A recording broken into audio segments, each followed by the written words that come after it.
C'est-à-dire, moi, je crois vraiment que, comme disait Saint Jules, nul ne règne innocemment. Tout pouvoir est un abus de pouvoir. Et donc, mon souci, c'est de protéger les personnes, leur liberté, leurs droits, contre les abus de pouvoir du pouvoir politique. Parce que notre histoire est une histoire de crime d'État. Qu'est-ce que le droit ? Qu'est-ce que la jurisprudence ? C'est-à-dire, est-ce que les juges ont le pouvoir de créer des solutions qui ne soient pas dictées par le Parlement ? Mais qui sont ces juges ? Ceux du Conseil constitutionnel, etc. Et ce que je vois, c'est que les magistrats judiciaires, notamment, voient toutes leurs nominations dans la main de qui ? Du ministre de la Justice. Et la justice n'est pas indépendante en France parce que ce système de nomination ou de poursuite disciplinaire des juges est dans la main des politiques. Alors, quand le ministre de la Justice est vertueux, c'est bien, mais quand il ne l'est pas, ça ne fonctionne pas. Donc voilà, nous ne sommes pas dans un carcan où la loi imposerait aux juges, comme à des automates, d'appliquer des sanctions, des interdictions.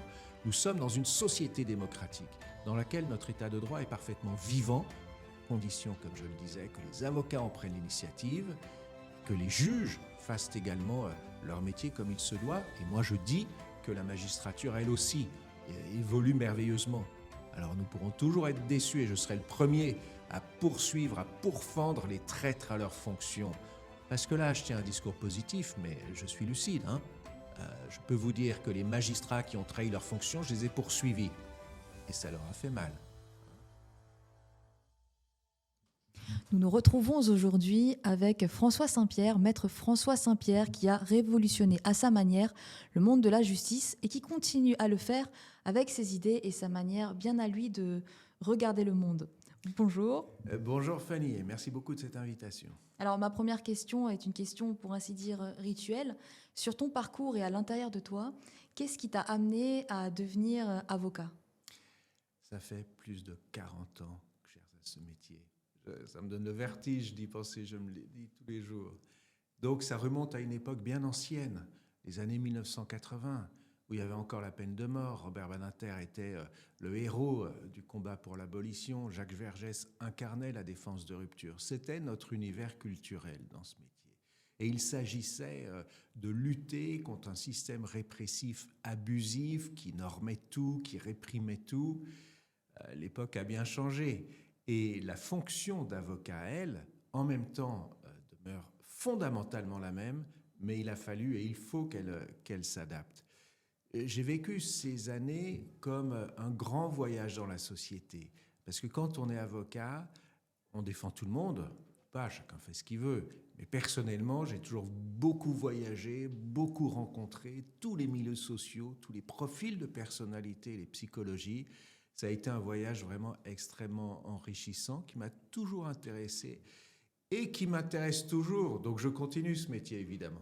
Et quand tu me dis 40 ans et tu me parles de ses débuts avec la question d'une lutte contre un système, moi qui regarde la justice aujourd'hui, j'ai l'impression que c'est toujours comme ça et qu'il y a toujours de grosses problématiques finalement institutionnelles et que finalement ce qu'on appelle la justice, est-ce vraiment la justice ? Et ce qu'on veut du droit, est-ce qu'en France on le reçoit ? Quel est ton avis sur la justice d'aujourd'hui ? Et je sais que tu proposes ou que tu as des idées aussi pour améliorer notre justice. Quelles sont tes idées là-dessus ? Il y a un pari à tenir. Dans ce passé déjà ancien, l'écrivain majeur, c'était Michel Foucault, qui avait écrit en 1975 un livre qu'il faut vraiment lire et qui s'appelle « Surveiller et punir ». Et il expliquait qu'en fait, toutes les instances de l'État étaient faites pour surveiller la population et pour punir toutes les déviances. Bon, c'est une théorie qui peut toujours se tenir, bien entendu. Mais la justice a beaucoup évolué et elle a une autre fonction qui, loin d'être répressive, est celle de protéger et de promouvoir les libertés, l'égalité, de lutter contre les discriminations. Donc un rôle qui est très positif. Tu sais, j'ai toujours été animé par un grand souci dans ma vie d'avocat, parce que j'ai toujours été passionné par l'histoire et je suis un grand lecteur d'historiens. Je parle des vrais historiens, pas des faussaires à la Zemmour, évidemment. Bon. Il y a un écrivain historien qui s'appelle Timothy Snyder. c'est un Américain, et il a écrit 2 livres, Terre rouge, Terre brune, où il raconte les massacres, la Shoah, le rouleau compresseur de l'armée nazie, de l'armée rouge. Et ce qu'il explique, c'est que l'État a pour but de protéger les populations. Et il doit attribuer aux populations un statut civil. Et de ce statut civil, eh bien, dépendent des libertés fondamentales, le droit à la vie, le droit à toutes les libertés. Et on se rend compte qu'en fait, les institutions, oui, elles peuvent être répressives, mais c'est aussi elles qui permettent aux populations de vivre libres dans la dignité. Et qui va veiller à l'application, à la promotion de ces libertés? Les États, les gouvernements, on le voit bien, ils mènent des politiques sécuritaires la plupart du temps. Il est loin le temps où la Troisième République, en 30 ans, a voté une quinzaine de grandes lois de liberté publique. Aujourd'hui, ça n'est que de la répression et ça ira de plus en plus. Je me rends compte que depuis une vingtaine d'années, ce sont les juges, la Cour européenne des droits de l'homme, mais en France, la Cour de cassation et à tous les niveaux, les tribunaux, ou le Conseil d'État, le Conseil constitutionnel. On a un système judiciaire qui est assez compliqué, en fait, n'est-ce pas? Mais ce sont devant ces tribunaux que les avocats mènent la bataille. Et ils mènent la bataille non pas contre l'institution judiciaire, mais pour demander aux juges de protéger les personnes qu'ils défendent en appliquant la loi, en développant ce que l'on appelle la jurisprudence, l'interprétation des lois, pour protéger leur liberté. Je pourrais te donner plusieurs exemples qui montrent que nous sommes dans un état de droit qui est vivant, dynamique, à la condition que les avocats fassent leur travail, mais les juges aussi, et à tous les niveaux, les journalistes, les policiers, tout le monde, bien sûr. Ce que tu me dis me semble très important, le fait que chacun doit faire son travail. Les médias, les juges, les avocats. Et peut-être que mon avis pour l'instant est finalement pas du tout utopiste, c'est que j'ai l'impression que nous sommes dans une société où nous marchons sur la tête. Les médias créent parfois des monstres ou des anges, selon ce qu'ils pensent, selon leur idéologie, selon qui influence aussi les médias. Et puis il y a cette justice représentée par les avocats, mais aussi par les juges. Et j'ai interviewé récemment Maître Ba, qui est un brillant jeune avocat, qui parlait de son traumatisme quand il a commencé à plaider, à rentrer dans les tribunaux qu'il valorisait, et puis qui a eu des remarques racistes, notamment parfois de magistrats, qui a vu aussi que certains de ses clients, selon ce qu'ils étaient, selon ce qu'ils représentaient, n'étaient pas traités de la même façon. Donc une énorme désillusion, un énorme traumatisme qui n'est pas anecdotique, parce que quand on voit la justice de près, je crois quand même qu'on voit que, comme le disait Élise Arfi, chacun sa chance, chacun son juge. Et même moi, récemment, je suis allée à une audience où j'étais très choquée, puisque j'ai vu un procureur qui nous représente aussi dire des remarques racistes et islamophobes. Et moi, en tant qu'humaniste, tout ça me choque. Donc comment faire, comme tu le proposes, pour que chacun joue son rôle de la bonne manière, et quel garde-fou on peut mettre en place pour qu'il n'y ait pas de dérive, finalement? C'est un combat de tous les jours.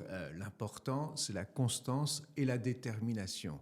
Les avocats doivent rester déterminés à remplir leurs fonctions. Et leur rôle, c'est de défendre les droits et les libertés de ceux qu'ils ont accepté de défendre à leur demande. Bon. Les magistrats, ils ont un code de déontologie. Ça s'appelle la charte de déontologie des magistrats. Et les exemples que tu donnes là, eh bien, sont absolument prohibé par cette charte de déontologie. Et il existe un Conseil supérieur de la magistrature chargé des procédures disciplinaires dans de tels cas. Si un avocat entend un magistrat tenir un propos raciste, ça doit être consigné, ça doit donner lieu à poursuite. C'est bien clair. Mais moi, je me refuse à lancer un procès d'intention contre la magistrature. Parce que je pense que de toute façon, le pouvoir judiciaire, j'emploie bien le terme de pouvoir judiciaire, doit être assumé par les juges et par les procureurs. C'est extrêmement important. Ce sont eux qui ont à juger tous les litiges, à appliquer la loi, voire à prononcer des sanctions. Et ils doivent absolument être animés d'un esprit républicain et ils doivent en promouvoir toutes les valeurs. Cela étant, oui, la société, c'est un volcan, mais ça l'a toujours été. Quand on revisite notre passé, Il y a eu des périodes encore plus agitées et plus contradictoires. Georges Clemenceau, qui a été un grand politique de la Troisième République, eh bien, Georges Clemenceau disait « La révolution, c'est un bloc ». Et je veux dire, l'histoire, c'est un bloc. Nous sommes pétris de ces contradictions-là. En 1789, c'est la Déclaration des droits de l'homme et du citoyen qui vraiment fonde l'État de droit moderne. En 1793, c'est le tribunal révolutionnaire et la terreur où les accusés n'ont même pas le droit d'être défendus par un avocat, ils sont guillotinés dans la foulée. Comment est-ce qu'on peut expliquer ce basculement ? La Troisième République, ça commence en 1870-72. En 30 ans, cette Troisième République, animée par de vrais républicains, va faire voter une quinzaine de lois de très grande liberté publique. L'enseignement, les syndicats, la réunion, la presse, la justice, c'est extraordinaire. L'épiphanie de loi de liberté publique à cette époque, 1905, c'est la loi sur la laïcité. L'article 1er dit « La République garantit la liberté de conscience ». C'est majeur. Eh bien, en même temps, les hommes qui ont fait voter ces lois, je parle de Jules Ferry, je parle de Paul Bert, étaient des racistes, des colonialistes qui justifiaient la colonisation par la supériorité de la race blanche. Il faut lire leurs discours.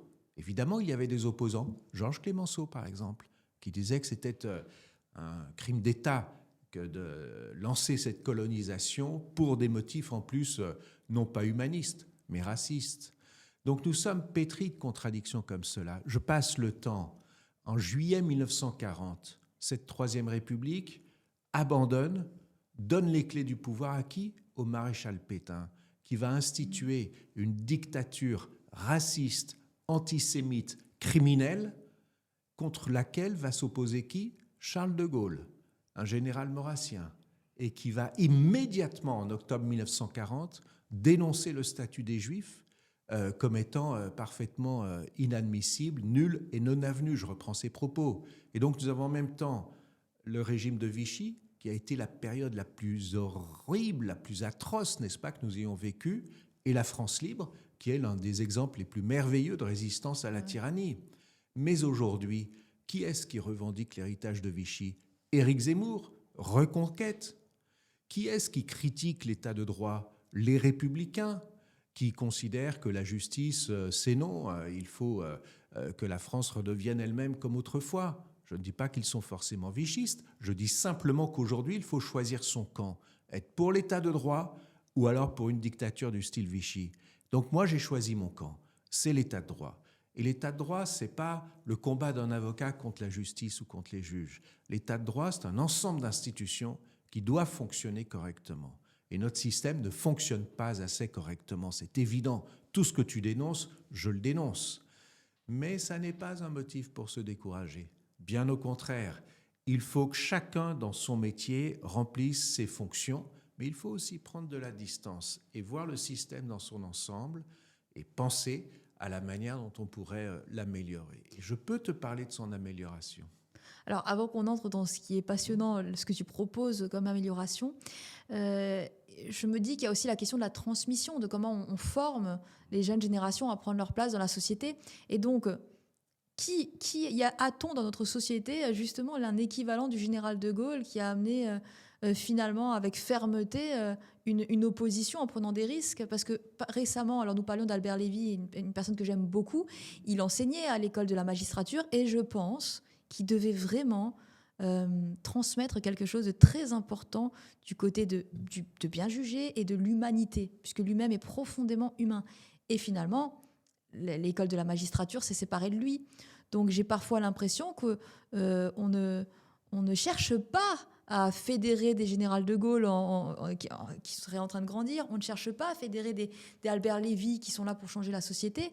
Et donc peut-être que tout ce que tu proposes aussi va dans ce sens-là. Comment fait-on pour que justement il y ait de la place pour ceux qui sont humains et qui sont en train de transmettre une belle vision de la justice?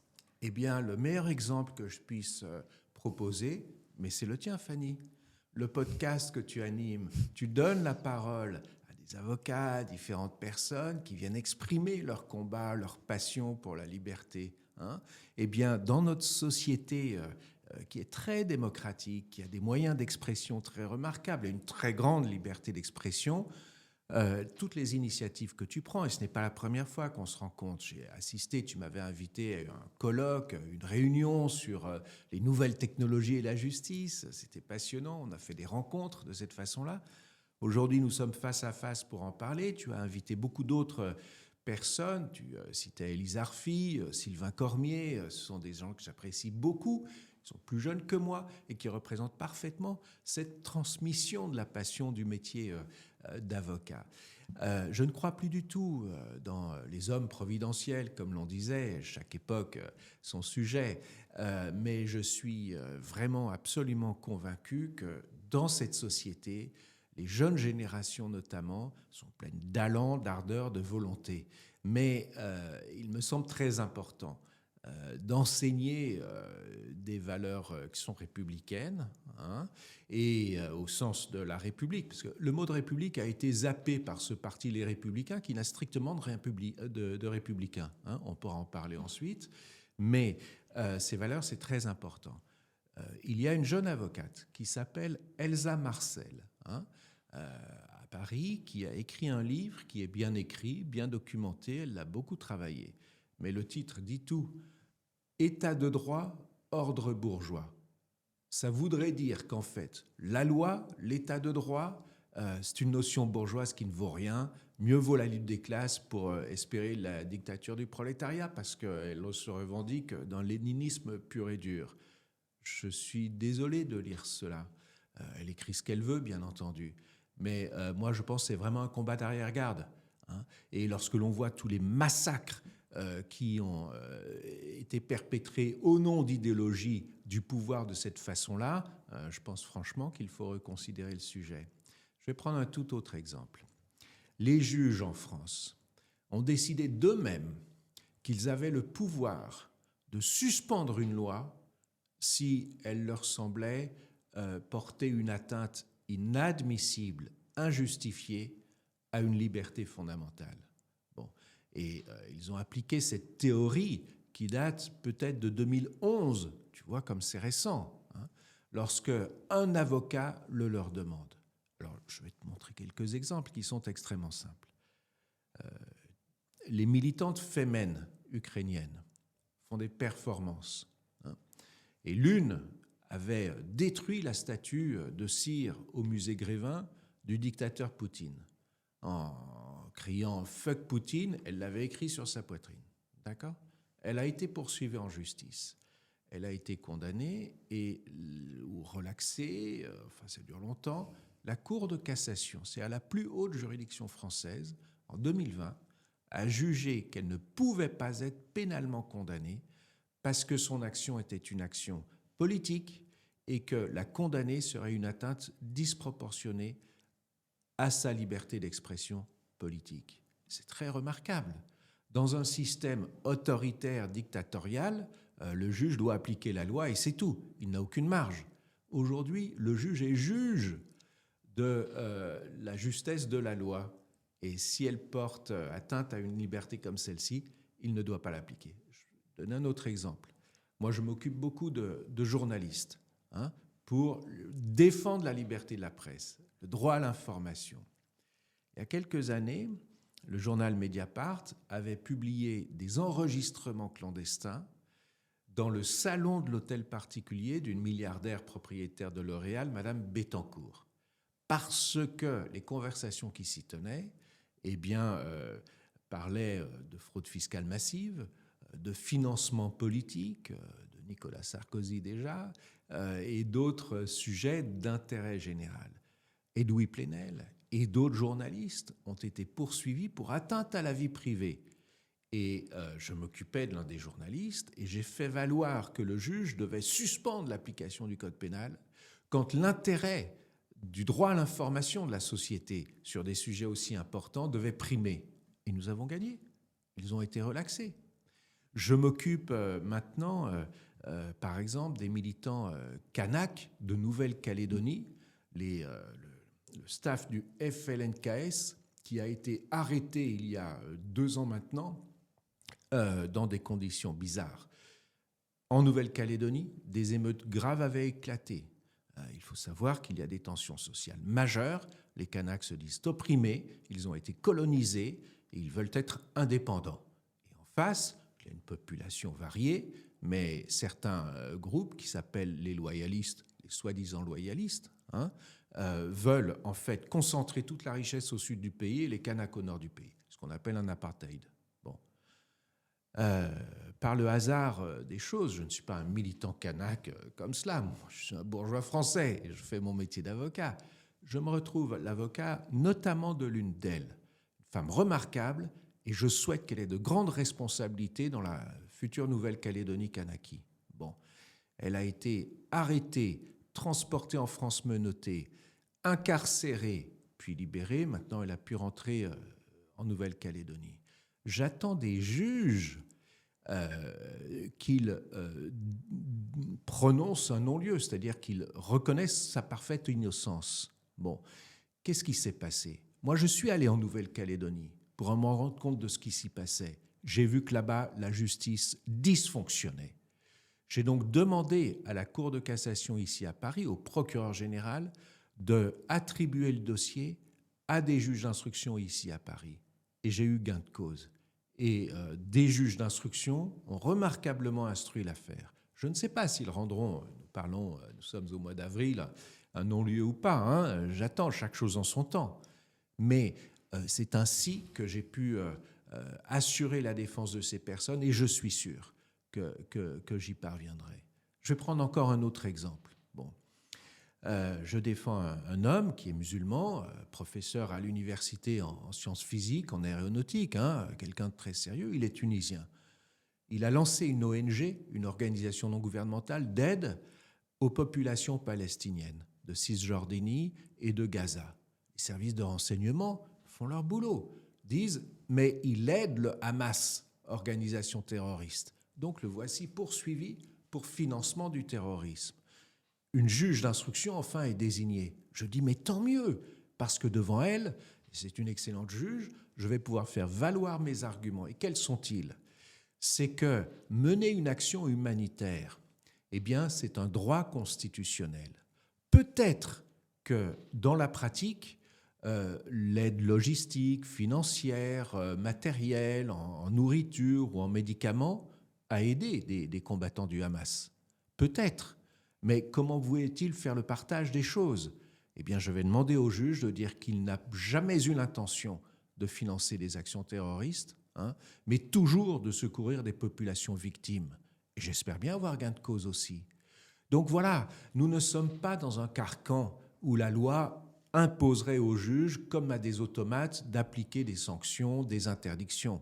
Nous sommes dans une société démocratique dans laquelle notre état de droit est parfaitement vivant, condition, comme je le disais, que les avocats en prennent l'initiative et que les juges fassent également leur métier comme il se doit. Et moi, je dis que la magistrature, elle aussi, évolue merveilleusement.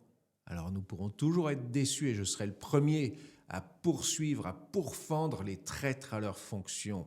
Parce que là, je tiens un discours positif, mais je suis lucide. Je peux vous dire que les magistrats qui ont trahi leurs fonctions, je les ai poursuivis. Et ça leur a fait mal. Voilà. Et qu'est-ce que c'est pour toi un magistrat qui trahit sa fonction? Mais c'est ainsi qu'un procureur de la République à Nanterre a été démis de ses fonctions, limogé lorsque Christiane Taubira était ministre de la Justice, et cela pour plusieurs raisons. D'abord, il avait tenté d'entraver l'affaire dite Bettencourt que j'évoquais tout à l'heure. Ensuite, l'un des magistrats sous sa responsabilité s'est suicidé, d'accord? Et j'ai été l'avocat de sa conjointe pour dénoncer un harcèlement. Bon, il a bénéficié d'un non-lieu. D'accord, il est innocent aux yeux de la cour d'appel. Mais moi, je dis que ce magistrat s'était mal comporté et dans le passé avait abusé de ses pouvoirs. Il m'avait poursuivi pour diffamation. Et c'est comme ça, il faut prendre sa part de risque. Le ministre de la Justice, Dupond-Moretti, par exemple, quand il était avocat, ma foi, il faisait ce qu'il voulait. Ministre, J'ai tout de suite vu qu'il était incapable de remplir des fonctions de ministre. Il allait cumuler les conflits d'intérêts, se venger de ses ennemis parce que c'est un homme haineux. Ça n'a pas manqué. Il a déclenché des poursuites contre un procureur du parquet national financier qui lui-même avait enquêté sur Nicolas Sarkozy, contre le juge d'instruction de Monaco qui lui-même avait engagé des poursuites contre le commissaire de police, chef de la police de Monaco, et il s'intéressait de très près à l'entourage du prince souverain Albert, des hommes courageux, des hommes cultivés, qui croient dans leur mission, qui n'est pas du tout d'opprimer la population, mais au contraire de la libérer de la corruption. C'est une autre façon de voir. Eh bien, j'ai défendu ces magistrats devant le Conseil supérieur de la magistrature. Nous avons eu gain de cause, ils ont été acquittés, relaxés. Et voici que M. Dupond-Moretti, qui finalement enfin n'exerce plus les fonctions de ministre de la Justice, qui monte sur les planches d'un théâtre de boulevard, et qu'est-ce qu'il dit? Que ces deux hommes sont coupables, qu'ils ont commis des méfaits, etc. Eh bien, j'ai poursuivi M. Dupond-Moretti devant le tribunal pour diffamation. C'est hier, vois-tu, c'est d'actualité que j'ai plaidé leur cause devant le tribunal de Paris, et j'attends le jugement. Nous verrons bien. La justice est aléatoire, mais moi je dis que chacun doit être dans ses fonctions. Donc, mon discours n'est pas un discours naïf ou purement bienfaisant. Je pense qu'une démocratie a des règles, et ces règles, il faut non seulement les respecter, mais les faire vivre. Et ceux qui les trahissent, surtout s'ils exercent de hautes fonctions, eh bien, ma foi, il faut savoir les poursuivre. Voilà. Tout ce que tu me dis me donne de la nuance, sans que j'arrive vraiment à percevoir finalement ce qui est vraiment. Donc je pense que c'est vraiment intéressant que nous discutions, parce que finalement, tu me présentes effectivement la magistrature comme je ne la voyais plus, avec des possibilités, avec des droits qui font de notre société une démocratie.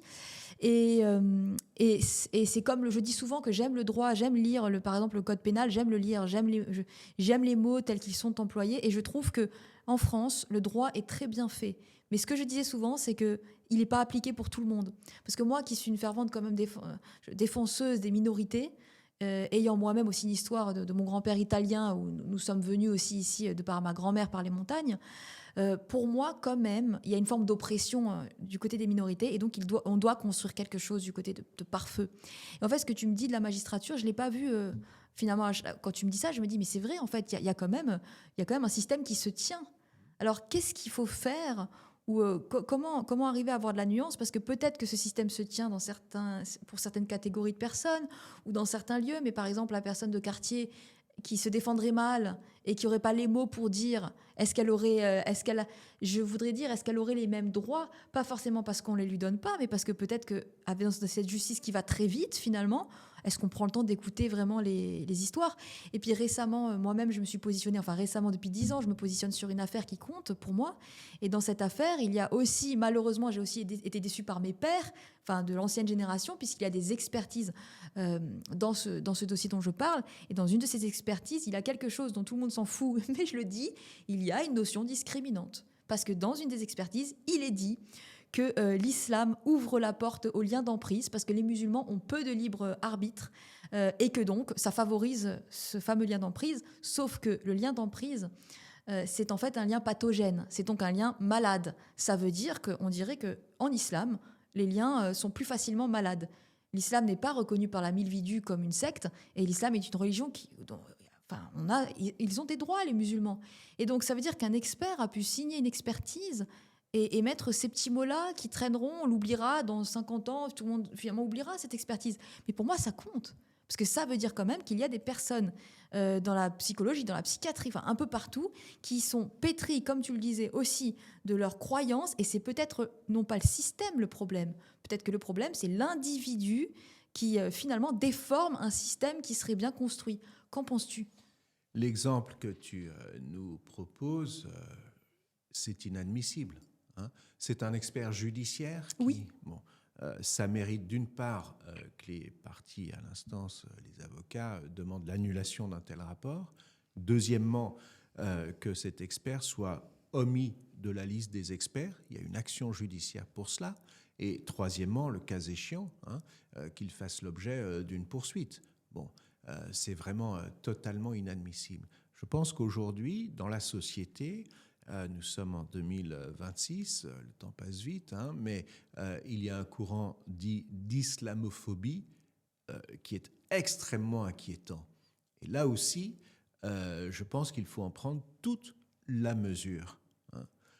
Il y a peu d'années, plusieurs maires du sud de la France, qui étaient tous du parti Les Républicains, hein, ont pris des arrêtés là au printemps interdisant toute tenue habillée sur les plages du Var, des Alpes-Maritimes. Qui est-ce qu'ils visaient? Mais les femmes musulmanes, évidemment. Bon, c'est la Ligue des droits de l'homme qui a réagi, et c'est un avocat très cultivé et agissant, hein, Patrice Spinozzi, qui est avocat à la Cour de cassation, qui a saisi le Conseil d'État en référé, comme l'on dit, en urgence, et la justice a annulé ces arrêtés municipaux. Il est évident que, parce que la presse, l'Obs notamment, a mené l'enquête pour savoir qu'est-ce qui s'était passé, le mot s'était donné entre les maires, et c'était évidemment pas au nom de l'ordre public, mais c'était de la pure discrimination anti-musulman. Nous en sommes là, et ce parti s'appelle les Républicains. Il y a eu tout un mouvement comme cela d'incrimination des musulmans, de l'islam, pour les stipendier de cette façon-là. C'est vraiment inadmissible. Donc il faut lutter contre cela. Il faut en être conscient et il faut agir. Et donc, tu disais que tu as écrit un livre récemment sur la question de comment réformer le système judiciaire. Et puis, je précise aussi que sur ma route, j'ai rencontré beaucoup d'avocats qui se prévalent que tu as été leur mentor. Tu as écrit beaucoup de livres, donc tu es quelqu'un qui n'a pas quitté finalement dans les tribunaux. Tu as aussi pris du temps avec ta pensée pour construire une vraie vision de ce que doit être la justice. Donc j'invite tous nos auditeurs à lire ton livre. Celui que tu proposes avec ces réformes, qu'en est-elle et quel est ton horizon? Quel horizon tu proposes à notre justice? Alors, ça fait longtemps que je fais ce métier, je te le disais tout à l'heure, mais aussi que j'écris des livres parce que je trouve que c'est très important de construire sa pensée. On peut discuter, alors comme on le fait, c'est très sérieux et très construit, c'est très productif, hein, mais sinon chacun peut donner son avis. Et bon, écrire, ça transforme un avis en pensée. Alors après, c'est plus ou moins bien, c'est plus ou moins bien construit, plus ou moins facile à lire. Mais ça m'a semblé toujours extrêmement important. Et toujours, chez les avocats, il y a eu des avocats écrivains. Hein. Il y a eu Maurice Garçon, par exemple, qui était un avocat des années 1930 à 1970 à peu près, hein, qui a écrit des livres très importants. Défense de la liberté individuelle, l'avocat et la morale. Hein. Il était très singulier. On ne peut pas dire qu'il appartenait à une catégorie ou une autre. Il a écrit une histoire de la justice sous la Troisième République. Et donc, m'inspirant de lui notamment, mais d'autres aussi, de Jacques Vergès, qui n'avait rien à voir avec lui, mais qui a été aussi un avocat écrivain très, très intéressant.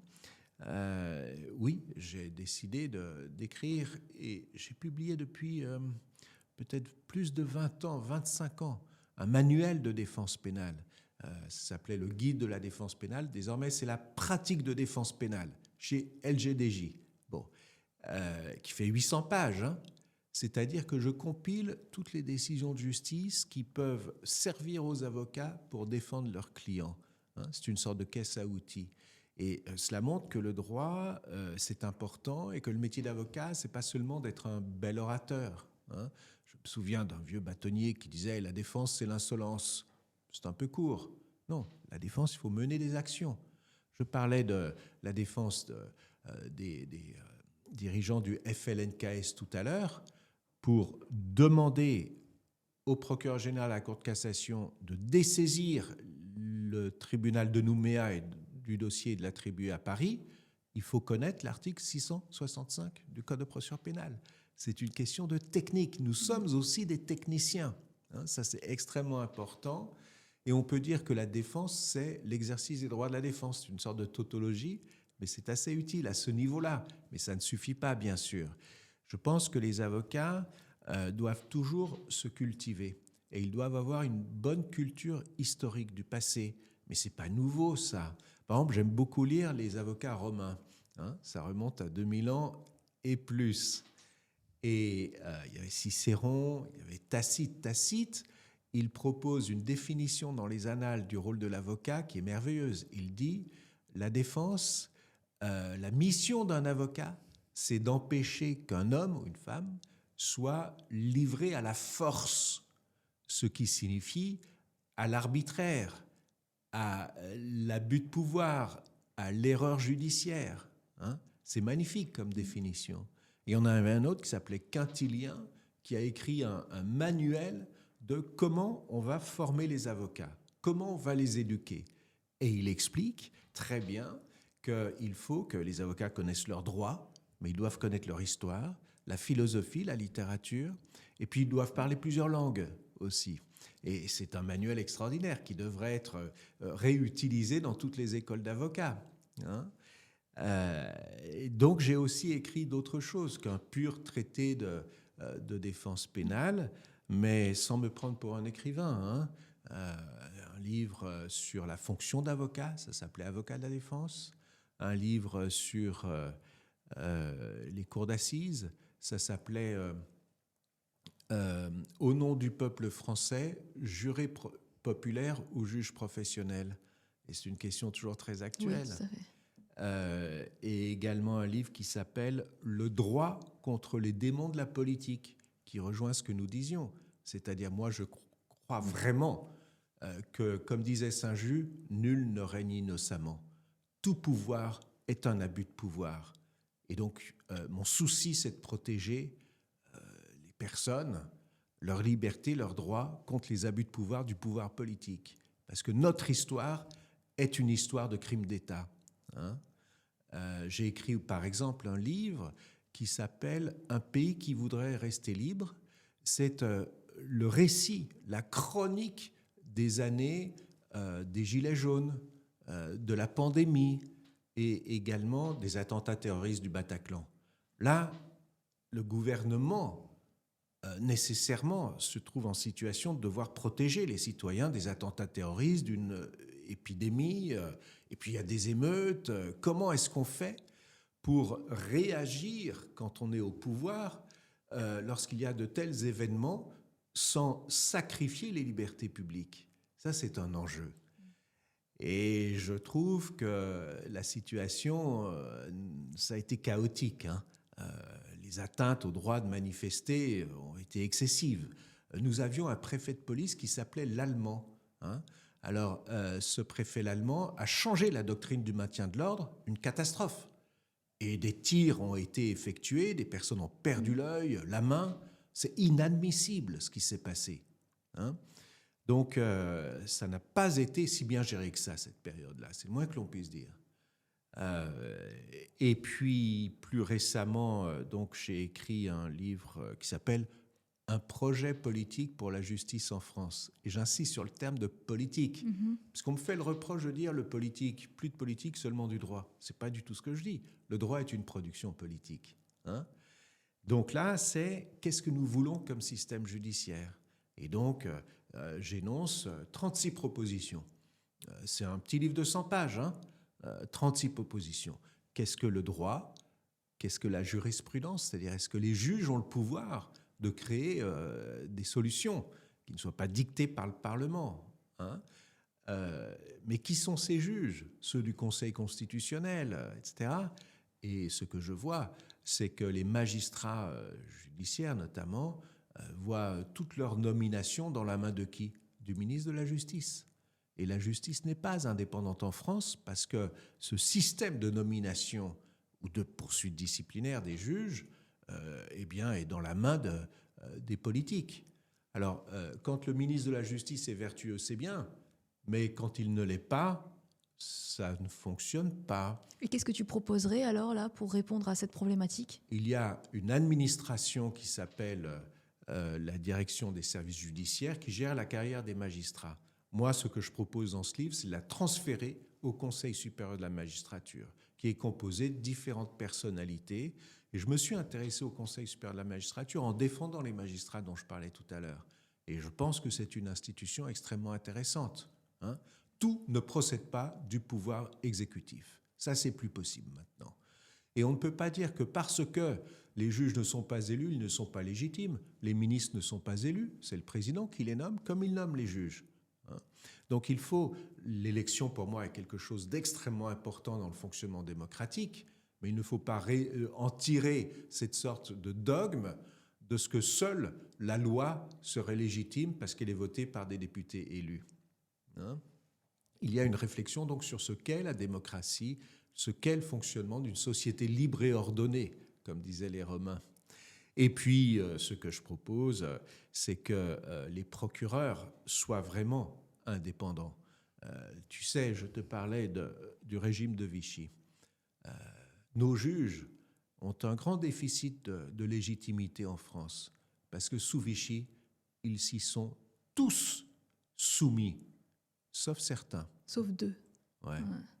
Et un petit peu plus en fait, parce que certains qui ont pu prêter serment, néanmoins ont eu une action résistante. Ah oui, d'accord, je ne sais pas. Mais en octobre dernier, Robert Badinter a été panthéonisé, comme l'on dit. Et il y avait un grand colloque à la Sorbonne où j'ai été invité à présenter l'un de ses livres qui s'appelle « Un antisémitisme ordinaire, Vichy et les avocats juifs ». Et il raconte quelque chose que l'on doit avoir présent à l'esprit. Juillet 40, donc Pétain prend le pouvoir. Octobre 40, c'est allé très vite, hein, il diffuse un statut des Juifs qui interdisait à toute personne juive d'être fonctionnaire, médecin, pharmacien, professeur, avocat. Et qu'est-ce qui se passe au barreau de Paris, ici, chez les bons bourgeois ? Eh bien, ils se réunissent au Conseil de l'Ordre. Le bâtonnier s'appelait Jacques Charpentier. Ils prennent les 3000 dossiers des 3000 avocats de l'époque. Il y en a 40 000 aujourd'hui. Et lui, il est juif, lui non, lui, il est juif, etc. Ils en sortent 200 et ils sont radiés, arrêtés, internés à Drancy, déportés à Auschwitz. Hein. C'est ça le régime de Vichy. Bon, donc il faut quand même bien se souvenir de ce passé-là.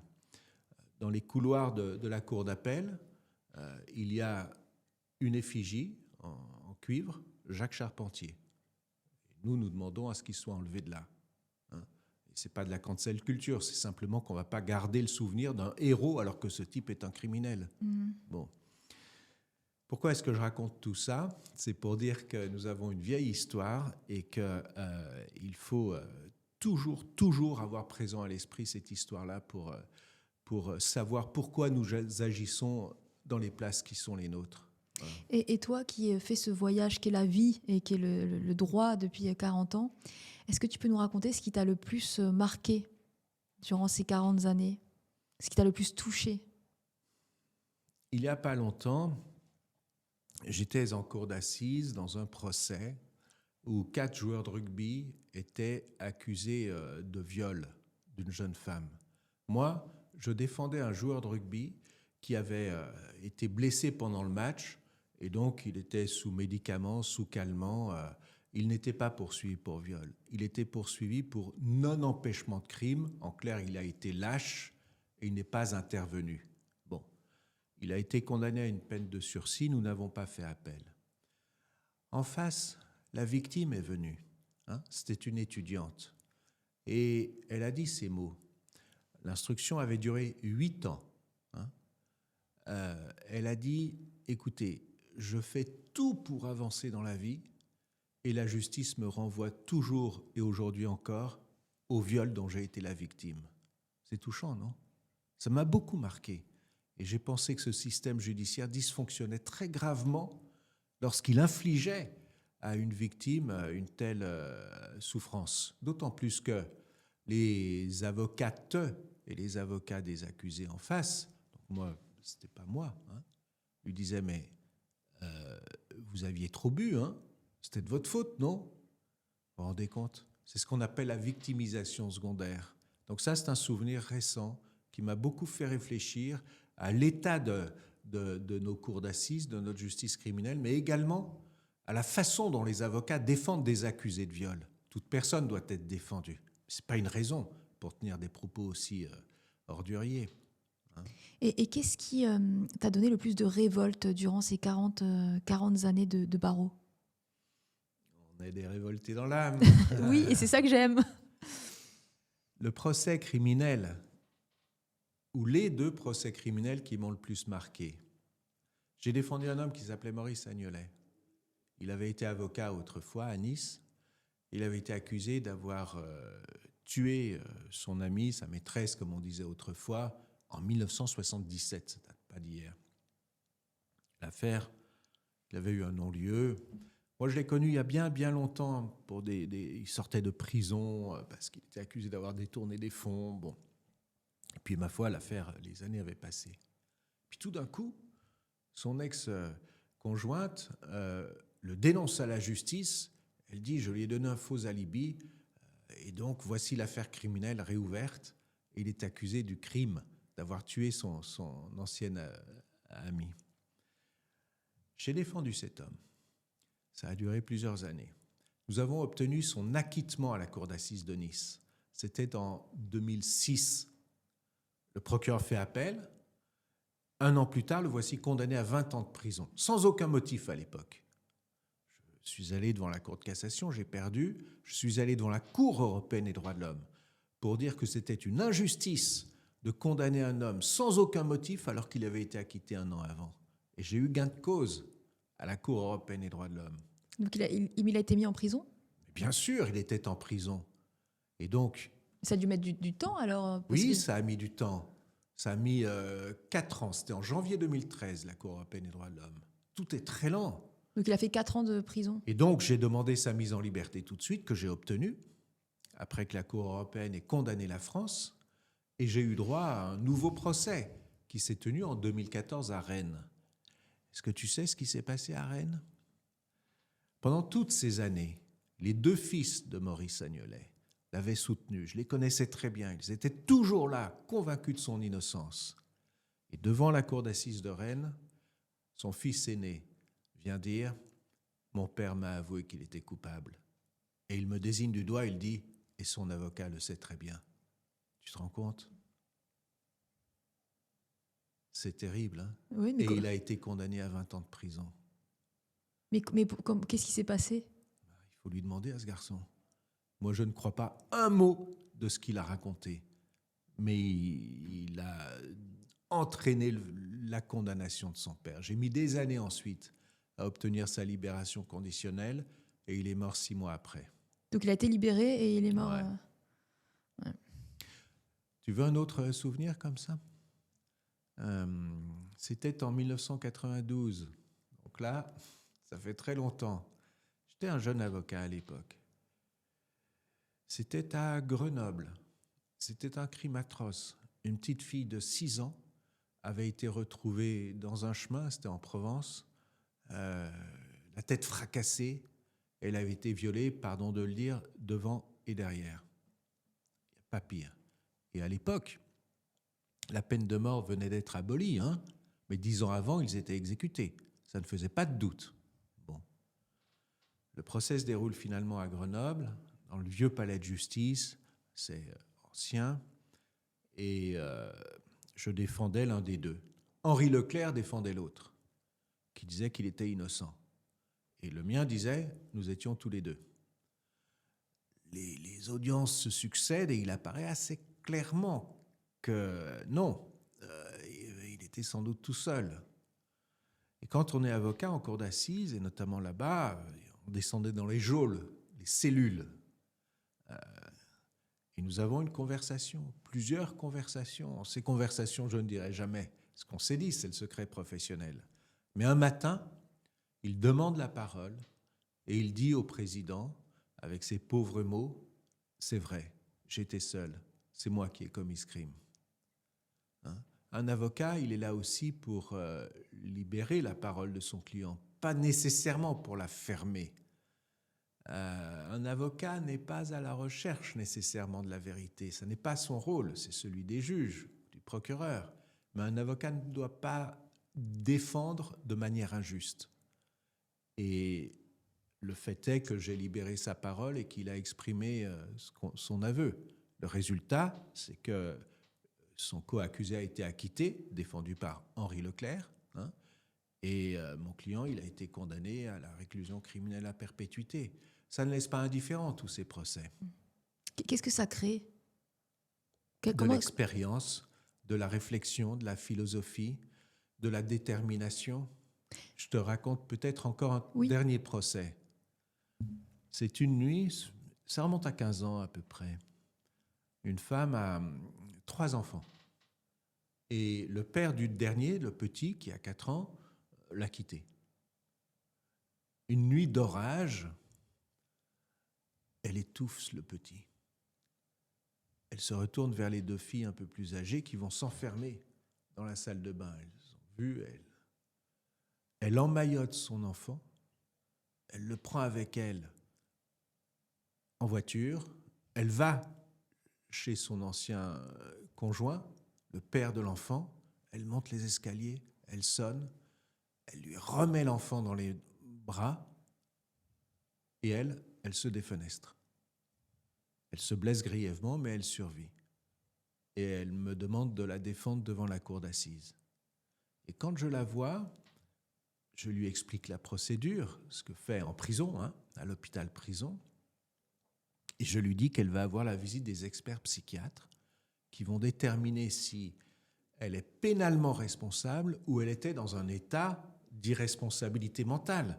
Car comment accomplir un geste pareil ?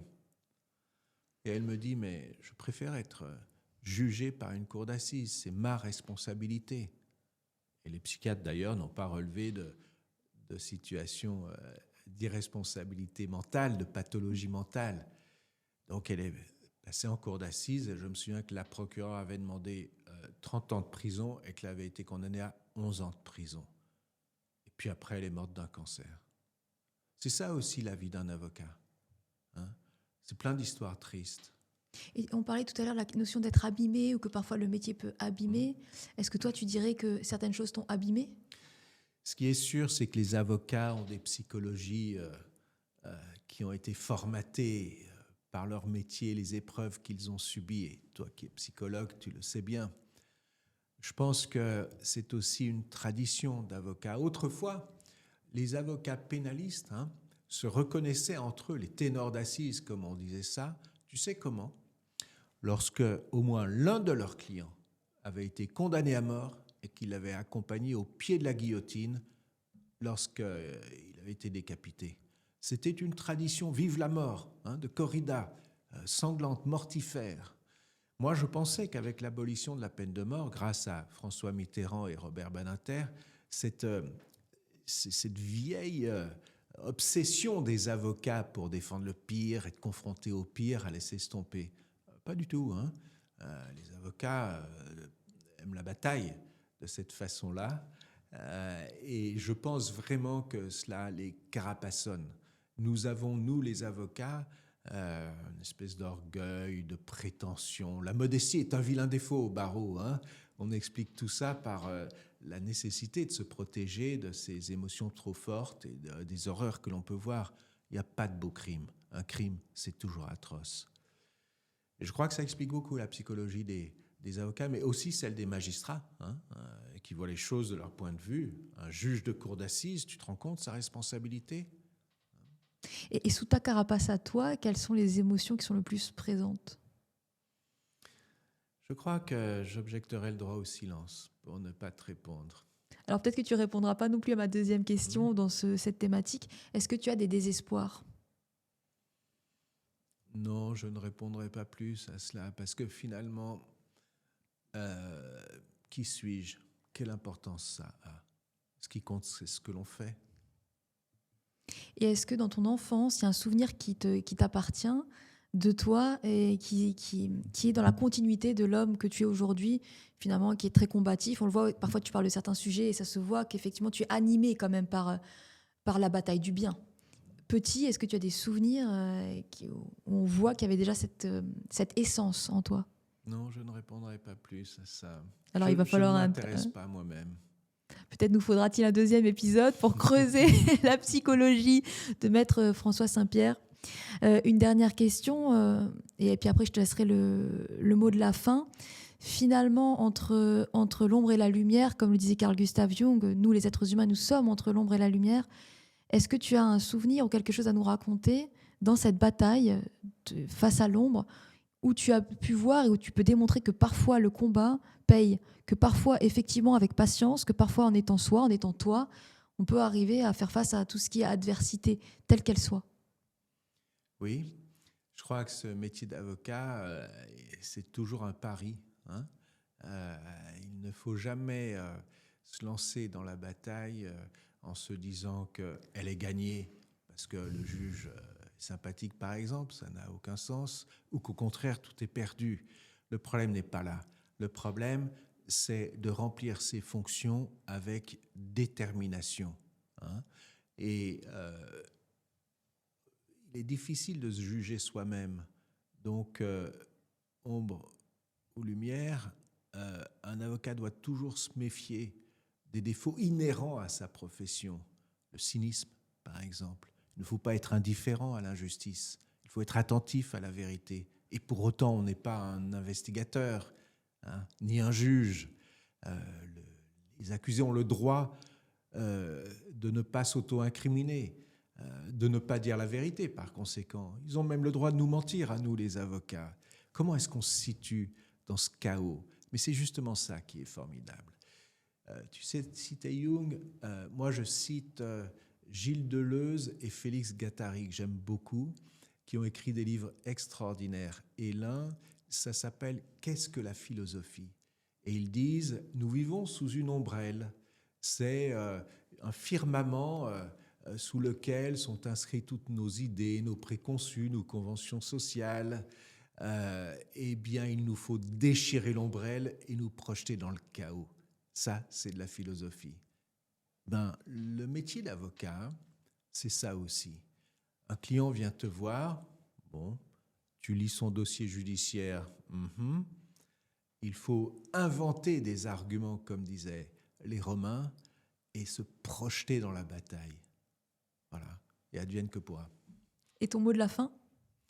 Mon mot de la fin, c'est de te dire merci pour cet entretien, parce que je pense qu'une société libre, la nôtre, n'existe que par le débat, la conversation, l'échange d'idées. Et les podcasts que tu réalises participent beaucoup à la culture qui doit infuser nos esprits et animer toute notre société. Donc, je t'en remercie beaucoup. Et moi, je te remercie parce que ces podcasts, je les fais pour rencontrer des personnes comme toi, justement. Et j'ai eu la chance de rencontrer de nombreux interlocuteurs qui ne mettent jamais un genou à terre et se battent pour le droit. Et je crois que moi, dans ma traversée d'existence, qu'est la vie sur la Terre, ce que j'ai découvert, c'est à quel point on a besoin de personnes qui se battent constamment. Et avec tes écrits et ta voix, c'est ce que tu fais. Donc, je te remercie aussi. Merci Fanny.